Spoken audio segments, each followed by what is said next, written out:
If filmmaking is primarily a visual art, then why do professional productions spend so much time, talent and money to create perfect soundtracks? The answer is that high quality sound is essential to visual storytelling. It often makes the difference between an amateur production and a professional one.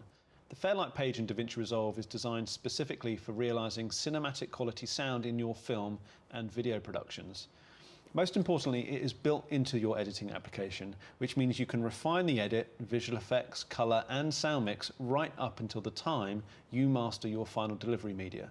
In this lesson, you'll navigate the Fairlight page, edit sound effects and narration, record a voiceover and clean up some background hum using Fairlight effects. So let's start by making sure that we have open our Age of Airplanes project. Okay, just give it a double click if you've closed it previously. If you were still working on it from the previous lesson, then we're going to carry on where we left off. In the rough cuts bin, we are going to, let's just set this back to clip name. We're going to open up the 05 Fairlight rough cut. And let's Shift Z to see what that looks like in the timeline. This timeline is slightly different from the one we used in the previous lesson.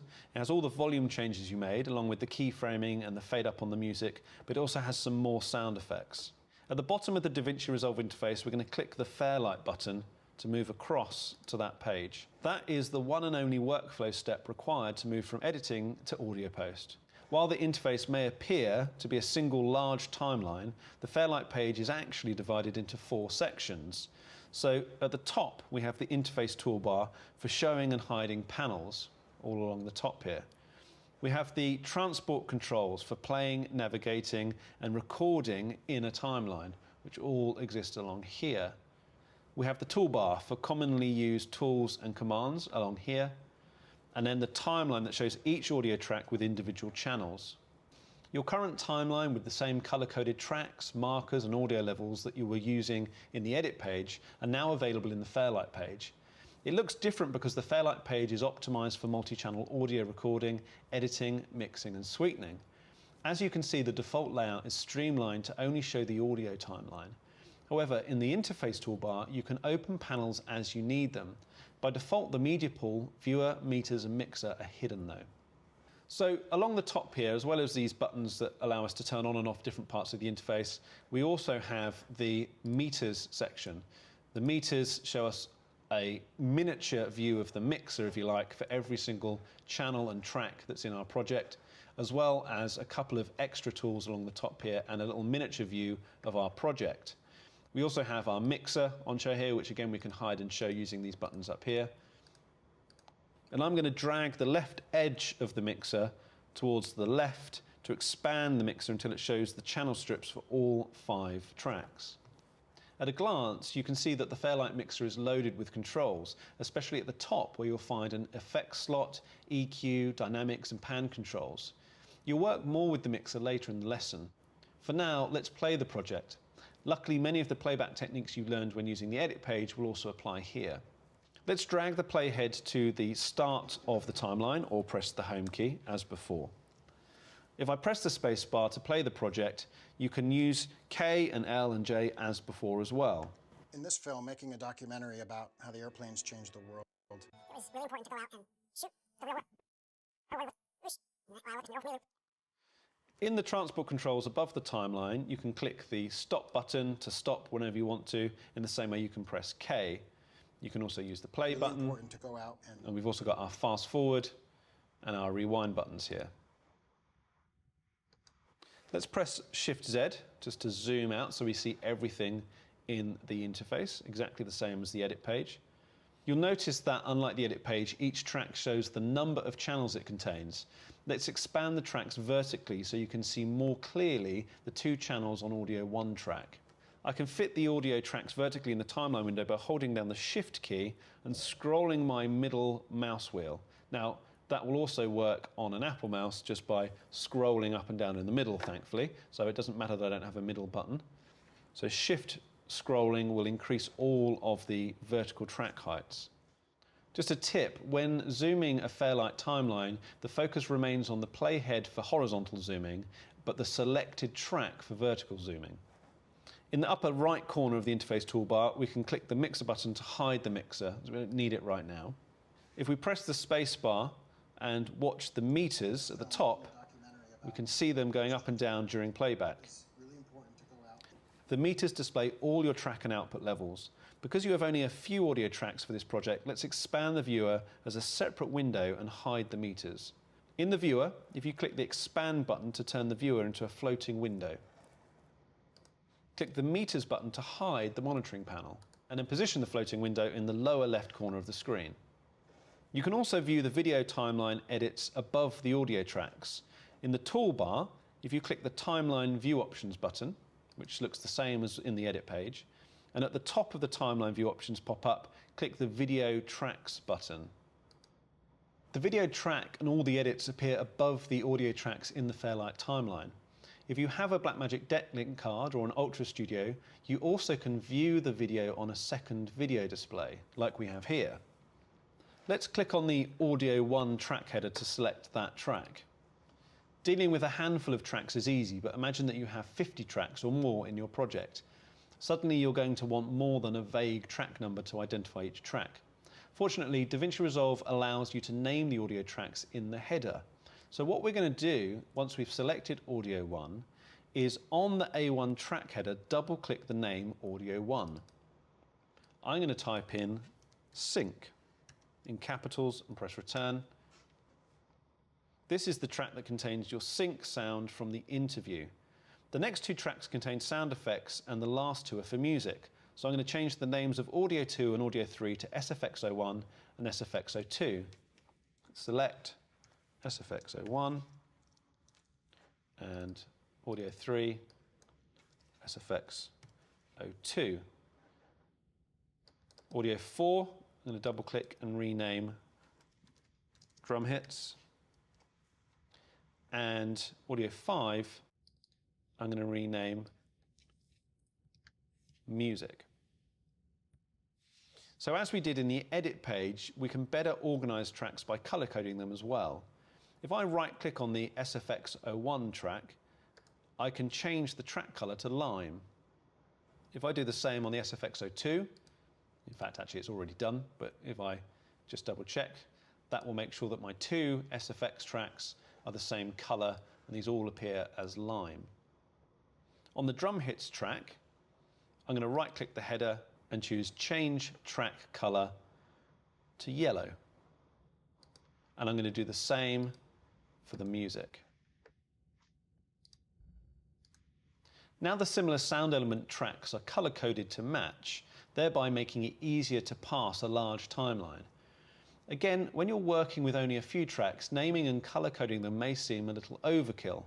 But when your track list starts to grow, you will be glad that you started the process in an organized fashion. Communication is essential in post-production because one person seldom does all the work.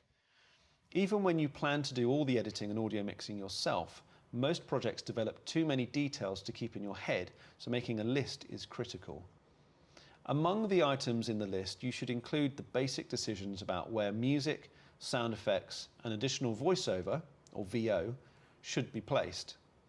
Those choices are documented in a spotting list that is typically created when the director, the sound editor, and the composer watch the program together and identify or spot where sound effects and music are needed. The index panel takes much of the work out of creating a spotting list by leveraging those markers you added on the edit page, along with any new markers you add in the Fairlight page. In the upper left of the interface toolbar, let's click the Index button. The index is divided into two tabs. We have Tracks and we have Markers. The first tab lists all the tracks in the current timeline and the second tab shows the markers added to the timeline. So in the index, let's click the Markers tab. The Markers index shows a thumbnail and timecode location for each timeline marker. It also displays any text typed into the name and notes fields in a list view. At the top of the index window, let's click the List View button to view the index as a list.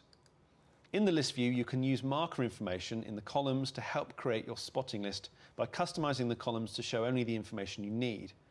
If you right-click any one of the column headers, and let's deselect Start TC, End TC, and Duration to hide those columns from the index.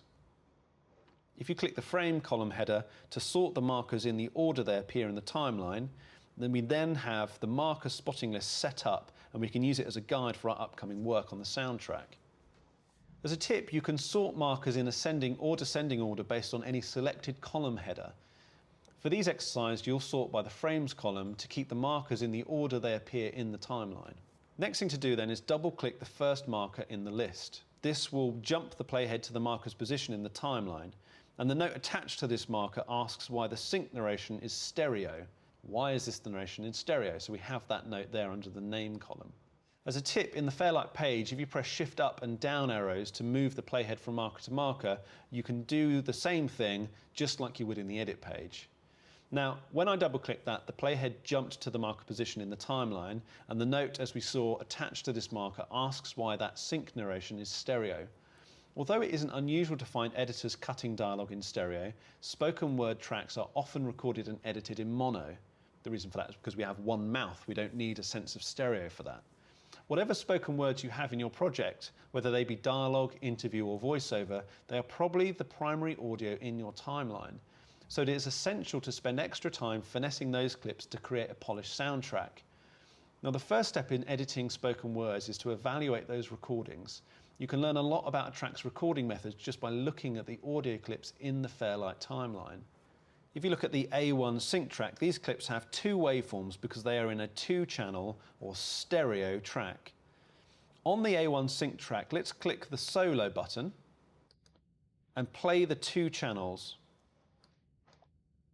In this film, making a documentary about how the airplanes changed the world, it was really important to go out and shoot the real world. Now, those two channels sound identical. It is typical for narrational dialogue to be recorded as monoclips, as I said. Because the current waveforms appear identical, you cannot hear any discernible difference in the left and right channels. You can assume then that the channels are identical and that these clips are actually mono recordings that have been duplicated into two channels. The quickest way to turn these into mono clips is just to convert the entire track to mono. And we can do that by right-clicking on the A1 sync track header and choosing Change Track Type to, and then selecting Mono. After you convert the track type, three key indicators let you know the track has changed. The label to the right of the track name now reads 1.0 to indicate a mono track. The meter to the right of the track header shows a single volume meter instead of 2 meters. And lastly, the clips on the track show only one channel now. The clips themselves are not modified, however. If you edit or copy one of these clips into a stereo track, both channels will reappear. Because a mono track can contain only one channel of audio, the left channel, which is the upper channel as seen in the timeline, is used by default when stereo clips are edited onto mono tracks. Since both channels on these clips are identical, converting the track was the quickest way to make all the clips mono. Now, the next thing we're going to do is in the index double-click the second marker. The playhead will jump to the end of the first timeline clip on the sync track, and the marker note in the index claims the narration cuts off too early. It says, "Is the last word clipped?" And yeah, it is. You probably heard it when I played it back a moment ago. So in the toolbar, let's drag the horizontal slider just to zoom in on this part of the clip, and let's play it one more time. Shoot the real world. And you can hear it definitely sounds like it's clipped. Shoot the real world. In the toolbar, to help me, I can click the range selection tool, or I can press R on my keyboard. I'm going to click the clip that's on A1 and then press Option /. In this film, making a documentary about how the airplanes changed the world, it was really important to go out and shoot the real world. So selecting a clip with the range selection tool marks in and out points around that clip, which makes it easier to play that clip and review the differences between channels. The last word at the end of this clip is definitely cut off too soon, so we're going to have to sort that out now. If I place the mouse pointer over the end of the clip, I can drag the clip to the right to reveal the end of that word. Because we only want to listen to just the bit that we've just extended, not the whole clip again, with the range tool this time, I'm just going to click and drag over that last part, hit Option / again. Shoot the real world. And I think that, yeah, I don't think we need to extend it anymore. If I extend it anymore, I'm going to start to creep into the next part of the dialogue.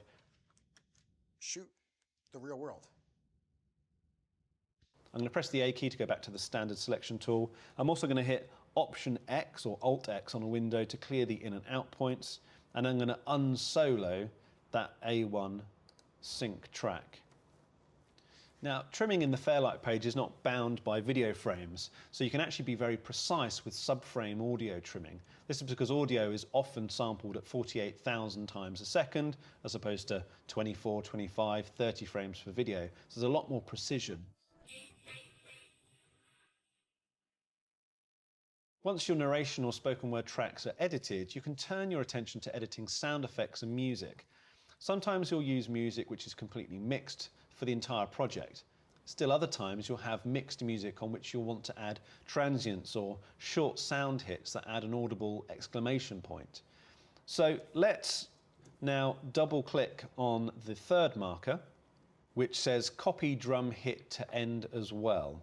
The playhead jumps to the center of the clip on the drum hit track.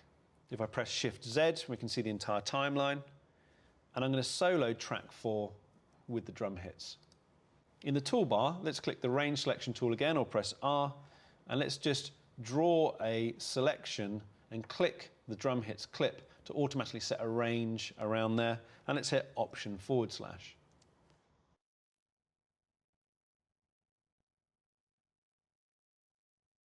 Now, this sound is just a single loud reverberating drum hit, but it makes a good exclamation point in the soundtrack. Based on the note in the marker, you'll copy the clip from the start of this track and paste it on the end where the music comes to its conclusion. Now, keep in mind that copy-paste functions in the Fairlight page are designed to enable precise placement of clips based on the position of the playhead.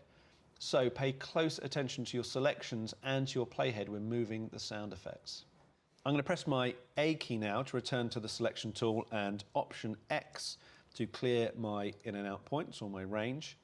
And in the timeline, I'm going to click anywhere that's an empty space to deselect all the selected tracks. As we did in lesson 3, we're going to use the J, K and L keys to position the playhead directly over the start of the drum sound in the waveform.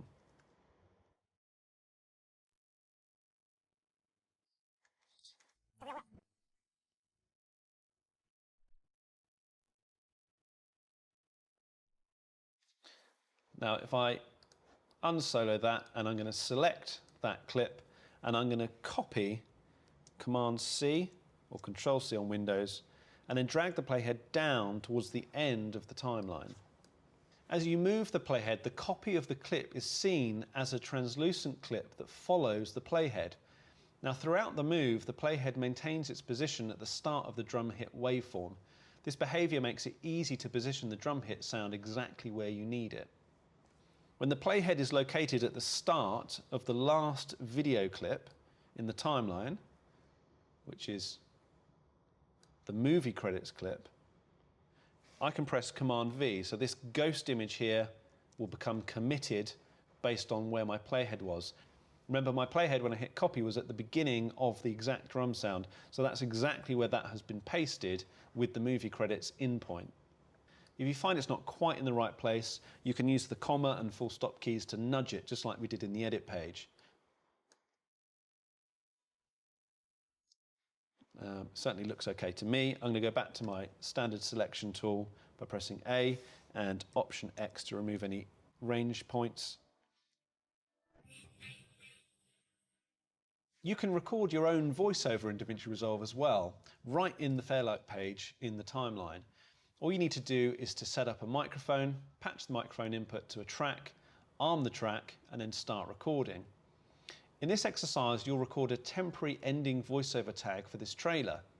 Frequently, the voiceover talent can't record his or her lines until after you have started editing the sound, so you can easily record a temporary voiceover clip to use in your edit. When the real voiceover talent arrives, you can use this same recording method to record the final voiceover directly into the timeline. Now note, if you don't have a separate microphone, you can use the built-in microphone in your computer for the following exercises. If you lack a microphone entirely, just watch through the setup process whilst we do the recording sections and then follow along when the recording is finished. If you have a standalone USB microphone, close DaVinci Resolve and then attach the microphone to your computer. In your computer's sound preferences, so on this Mac I can go in here and sound, I can set the microphone or the built-in mic as the audio input device. So we can go to input, and you can actually see the iMac Pro microphone is already being used as my input, and you can see my voice being recorded just there. So I can come out of that as it's already set up. In DaVinci Resolve, I'm going to make sure to choose File and then Project Settings, or Shift 9, and then click the Capture and Playback settings. In the Save Clips To field, I'm going to click the Browse button and choose a location to store my newly recorded audio files.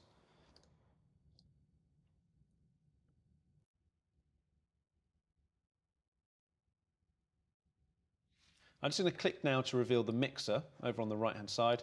Just drag this out so I can see all of it. Now that your mic is attached and the capture path is set, all you need to do is create a track for your recording and set up the timeline. When recording audio onto a track, the important thing to consider is whether you want to record in stereo or mono. By now, you've probably figured out that mono is the preferred format for dialogue and voiceover.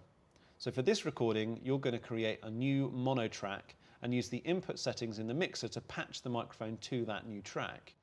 If you right-click on any track header and choose Add Tracks, in the Add Tracks dialog that appears, set number of tracks to 1, and then set insert position to below sync, and then change the audio track type to mono, and then click Add Tracks. You'll see a new track has been created. It's a mono track, and it's underneath our A1 sync, exactly how we told it to do it. I'm going to rename Audio 2 to VO. Now in the mixer, at the top of each channel strip, just below the track number assignment, there is an input setting. Tracks without an assigned input display no input. So at the top of the mixer, under A2, we're going to click where it says no input and choose input, and that brings up the patch input output window. This displays the source inputs to the left and then the destination tracks on the right. If I select the first channel for my microphone as the source, and then select the VO track as the destination if it isn't already. At the bottom of the window, click Patch to set your input patch and then close the window. Your track has created and it's patched, and now we just need to arm it for recording. Each track header includes an arm button to enable the track for recording. To do so, you must first patch the track with an input, as you've just done for the Audio 2 track. So in the A2 track header, we can press the arm button, the R, which is meaning it's now armed. And you can see already that that now has patched that through. As I'm talking, it's rising and lowering in the little meter. The arm button, or R button, is available in both the track header and the tracks channel strip in the mixer. Just a note, before recording, it's a good idea to know your lines, or use an auto cue if you're me. Here is the ending tagline for the trailer. In the age of airplanes, we've become explorers once again. Sounds good. Now, even though this temporary voiceover is all you need for this project, DaVinci Resolve's Fairlight Audio includes more advanced recording tools for automatic dialogue replacement, or ADR. Multi-track music recordings and Foley sound effects are also possible as well. If you weren't able to record the voiceover, the next exercise will bring you up to date as you work with a professionally pre-recorded voiceover clip that's been supplied. So practice your line once or twice prior to recording, and then when you're ready, we need to make sure that nothing else is playing whilst we're recording or it will pick it up. So we're going to solo that A2 VO track by clicking the solo button. And then in the transport controls, we can click the record button at the top. When the playhead starts moving and drawing a red region within the timeline, you are recording. Read the line with your best movie trailer voice, and then when you're finished, press the spacebar to stop recording. Once we're done, we can unsolo the A2 track, and then we can play our recording to check that it works okay. If you weren't able to record it, then we have a file that we can supply to you that's in the files that you downloaded, which is a professionally recorded voiceover for you to work with. Now, although you recorded a fine temporary voiceover, when the real voiceover is recorded with professional talent, you'll need to preview it and add it to the timeline. You can access and preview any audio clip in your media pool within the Fairlight page. In the upper left corner of the DaVinci Resolve window, let's click the Index button to close the index, and then click the Media Pool button to reveal our bins and our clips of this project. In the bin list, let's click the audio bin. I'm actually going to create another bin inside there and call it VO. And I'm just going to stick the O3 Brian voiceover clip in there and our HFVO WAV file in there as well. So we have these two clips. Let's just click this one and you'll see we have this little miniature. So all of our clips are visible. We can even create bins and organize stuff whilst we're in here. If you click the HFVO clip, that will load it into the Media Pool preview player at the top of the panel, and we can play that back. In the age of airplanes, we've become explorers once again.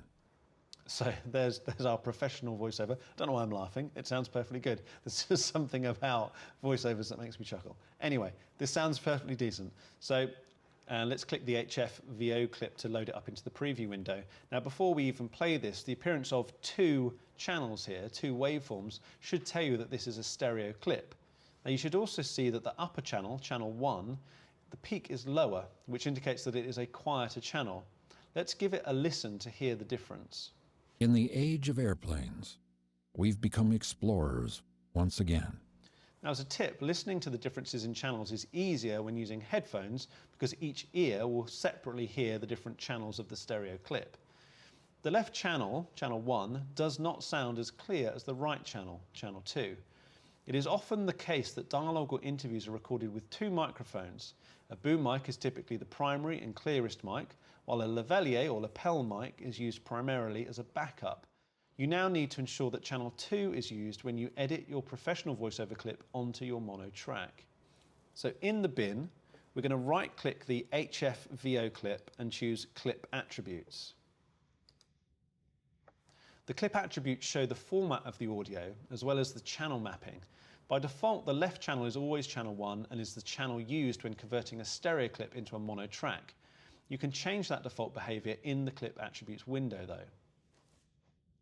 It's the clip attributes and I can change the format from stereo to mono in here. I can then change the embedded source channel from channel 2 to channel 1.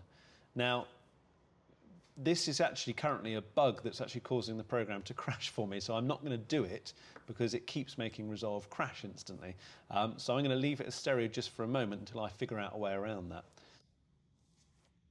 If I click OK, I can close the clip attributes window, and you now have a mono clip for your voiceover that uses channel 2 as its audio source. When you edit this clip into the mono track, you'll be using the correct and better sounding boom mic recording in that voiceover. So in the timeline, let's select the temporary voiceover clip that you recorded and delete it. If you didn't create one, like I didn't, then you don't need to do this. Let's position the playhead at the last pink marker, which is over here, and then drag the HFVO clip from the media pool and place it so the start of the clip lines up with the playhead's position. There we go. Let's position the playhead just before the new voiceover clip and then play the timeline to hear the mix of all the tracks. In the age of airplanes, we've become explorers once again. Now that you know how to set up, remap and edit your dialogue tracks, you're ready to address the sound quality of your project generally. Fairlight includes a wide range of native audio processing plugins that work across all three OSs. When you're using macOS, you also have support for third-party VST and audio unit plugins. Windows users also have VST plugin support. You can apply these plugins to a single clip or an entire track to fix common problems or to design sound so they perfectly match the mood of your project. Solo the voiceover track so you can listen to it independently. In the toolbar, let's click the range tool or press R and then click the voiceover clip. Let's press Option / to play from the in to the out points. In the age of airplanes, we've become explorers once again. Now you may not hear it here through the video, but you should hear there's a low-pitched background buzz in your copy. This is not an uncommon problem and can happen when an electrical signal seeps into your audio cables. Typically it is due to poor electrical grounding or poor audio cable shielding. You have a convenient tool to minimize this common problem, a notch filter that can block a very narrow band of audio frequencies in your recording. The buzzing hum in this audio clip, as is often the case, is at a frequency of 60 Hz or 50 Hz, depending on whether you're recording in North America, Asia, or Europe, due to the AC delivery standards in those continents. Since this type of buzz is so common and so specific, Fairlight includes a special de-hummer Fairlight Effects plugin to address the problem. So in the upper left of the Resolve window, we're going to close the media pool and we're going to open the effects library. In the Fairlight Effects category, let's drag the de-hummer from there onto the VO clip in the timeline.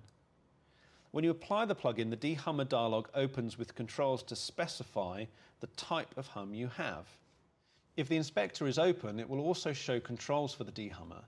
There you can click the trash can icon to remove the effect if you want to. In the frequency section, let's click the 60 Hz hum option to set the de-hummer to notch out the 60 Hz frequency. The graph in the de-hummer displays frequencies along the bottom. Low frequencies are to the left and higher frequencies are to the right. The dips in the graph indicate the narrow bands of frequencies that are being cut out or diminished in the clip. As you drag the amount dial clockwise, you are lowering the volume of the selected frequencies, 60 Hz in this case, in the voiceover clip. So you are also altering the sound quality of the voice recording. It's a delicate balance to decide how much hum to remove before you lose too much vocal quality. So if you drag the slope control until you hear the least hum in the voiceover. In the age of airplanes, we've become explorers once again. In the age of airplanes, we've become explorers once again. Now to my ear, it sounds like 0.3 is just the right amount with the slope to remove that hum from the background. When you are done making that adjustments and you've checked the playback, close the de-hummer window, and in the toolbar, let's click the selection tool or press A to go back to our standard selection, and then finally we're going to unsolo the A2 voiceover track. The de-hummer is one of the most frequently used plugins, even for picture editors, because it addresses a very common problem with very little effort. So that's a repair plugin, and we've applied it to an individual clip. But you can also apply plugins to an entire track, either from the effects inserts at the top of the mixer, or by dragging the effect from the effects library to the track header in the timeline. In this exercise, you'll apply Resolve's powerful reverb plugin to the entire A1 sync track and try some of the presets to add depth and dimension to the sound of the track. Let's set a play range around the first clip in the sync track and then apply the reverb plugin to the entire track. Let's solo the sync track up here, and let's press R on the keyboard or click the range selection tool, and in the timeline let's click the first clip in the A1 sync track to mark its range. Let's press A to go back to the selection tool, and then in the effects library let's drag the reverb plugin onto the A1 sync track header. The reverb dialog controls are fairly self-explanatory, as they are based on the size of the 3D room and the combination of the original signal, direct, early reflections, ER, and late reverberations, reverb, to create the desired effect. The teal-coloured 3D rectangle in the upper left represents the room size. The graph to the right shows the approximate visualization from left to right of the reverb's effect on the audio signal. The controls at the bottom let you fine-tune the reverb timing, as well as early reflection tone and reverb tone. The controls in the lower right adjust the levels of the direct signal, the white vertical line, the early reflections and reverb levels, which are depicted in blue on the graph. If I press Option // In this film, I'm making a documentary about how the airplanes changed the world. it starts its looped playback and sounds pretty weird. You can hear the default reverb preset has already been applied. Let's try the first two presets, as they are a great way to hear the extreme differences between small and large spaces. So in the upper left corner of the reverb dialog, let's click the preset pop-up menu and choose bathroom. Notice the small 3D room icon depicted on the left and the short reverb tail on the right, indicating a small space. Let's hit Option // In this film, making a documentary about how the airplanes changed the world, it was really important. Now let's click back on the presets and choose Cathedral. You can see a big box now representing a large room and then a very long reverb tail. Let's hear this one.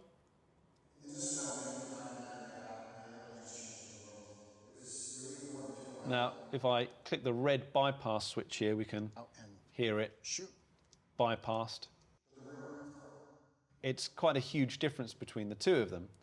Feel free to experiment with the different presets and controls. There's lots that you can do within here. And when you're finished, just close the reverb dialog. Let's show the inspector and select the sync track header. And we can see the same controls we just saw in a more linear fashion. And we can delete that using the little trash can icon here. Reverb is just one of the exciting Fairlight Effects plugins that come with DaVinci Resolve. But now that you've seen how easy it is to apply plugins and presets, you can start experimenting with them on your own projects. The audio signal from every track in the timeline flows from the track to the main output. When you monitor the main output, you hear all of the tracks combined or mixed together, hence the term audio mixing. Once you've adjusted the levels of your clips and the corresponding tracks, you can simplify the mixing process with submixes. A submix combines the signals and effects from multiple tracks into a single channel strip on the mixer. It is common in post-production to create submixes for dialogue and sound effects. In the next exercise, you'll combine the narration tracks into one submix, the sound effects tracks into another, and music into a third. Doing so will make it easier to lower all the sound effects by a small amount or boost all narration clips to finesse the mix.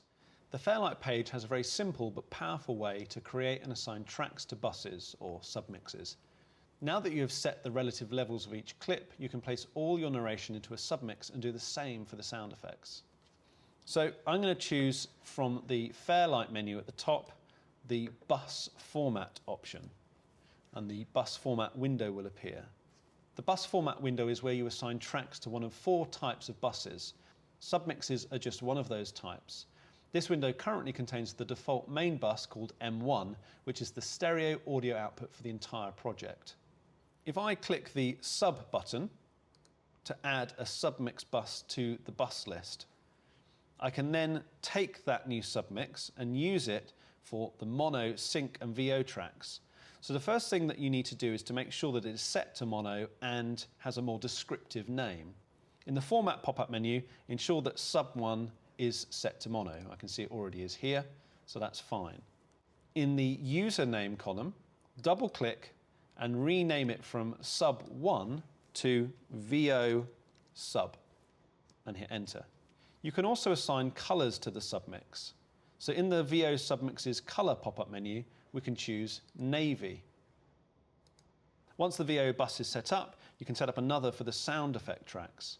So click the sub button twice to add 2 additional submixes to the list.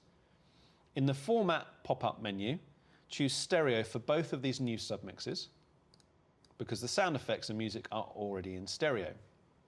In the username column, double-click the sub 2 name and enter SFX sub. Let's then double-click the sub 3 and let's rename that to music sub. In the SFX submixes color pop-up menu, let's choose lime for the sound effects submix and yellow for the music. Click OK to close the bus format window, and we're now all set up with the submixes that we need for the next steps. In the bus assign window, which will open next, you will configure the tracks that go into your submix. So let's choose Fairlight from the menu at the top, and this time bus assign to open the bus assign window. Now the bus assign window has buttons along the top that represent the current main buses. The buttons along the bottom represent the possible tracks, submixes and aux buses that you can assign to the top buses. In the buses along the top of the window, let's click the S1 VO sub button. With the S1 VO sub button selected, you can now choose the tracks from the lower list that you want to include in the narration sub bus. So in the lower list of the tracks, let's click the sync and VO buttons. When the sync and VO tracks are selected, the S1 label is added to the bottom of the button to indicate that they belong in that bus. Since you don't need the individual tracks to be in the main bus once they're assigned to the submix, you can remove them. In the buses along the top, let's select the M1 main, And then to the right of the available tracks area, click the Unassign All button to remove all of the individual tracks from the main. So now only S1 remains in the sync and VO tracks to indicate that those two tracks are in the submix. All the other tracks remain empty, so you can now add them to their own appropriate submixes. So in the buses along the top of the window again, let's click the S2 SFX hub. In the lower list of tracks, let's click the two SFX tracks, SFX01 and SFX02, and you'll see the S2 name appears underneath them. Now in the buses along the top of the window, let's click the S3 music sub. And then in the lower list of tracks, let's click the drum hits and the music tracks to assign them to S3. Now that all of the individual tracks are contained within a submix, you'll add the three submixes to the M1 main. So in the buses along the top of the window, click the M1 main again, and then in the lower list of tracks, let's click the three submixes you created. So VO sub, SFX sub, and music sub. And that adds them to the M1 main 1 output. Let's click Save to close the bus assign window and save the track assignments we've just created. With the clip level adjustments done in the edit page and the bus assignments completed, we can now return to setting levels for each submix using the meters in the Fairlight page. I'm just going to remove this range that I created earlier on. Let's make sure my default standard tool is selected. And then in the upper left corner of the interface toolbar, let's click the effects library to close the effects library down and open more room for the timeline. Now, audio balance is the key to the entire sound mixing process. When you achieve balance in your mix, you have successfully done your job. In the previous lesson, you performed volume adjustments at the clip level, but to achieve overall balance, you must now adjust entire tracks and submixes relative to one another. So make sure that the mixer is still open. If it isn't, then just give it a click to open it back up, and make sure it's all nice and wide, so it's dragged all the way over to the left so we can see every single one of the channel strips. The mixer panel includes a channel strip for each timeline track, as well as each submix and a master audio strip. So each channel strip is color-coded based on the track and submix color that we assigned. Unlike the inspector, in which you can adjust the volume of a single clip, mixer fader changes are applied to the entire tracks and groups of tracks using the submix faders. Let's press Shift-Z to see the entire timeline and position the playhead at the start of the timeline using the home key. If we play back now through, let's just have a listen to the overall mix. In this film, making a documentary about how the airplanes changed the world, it was really important to go out and shoot the real world.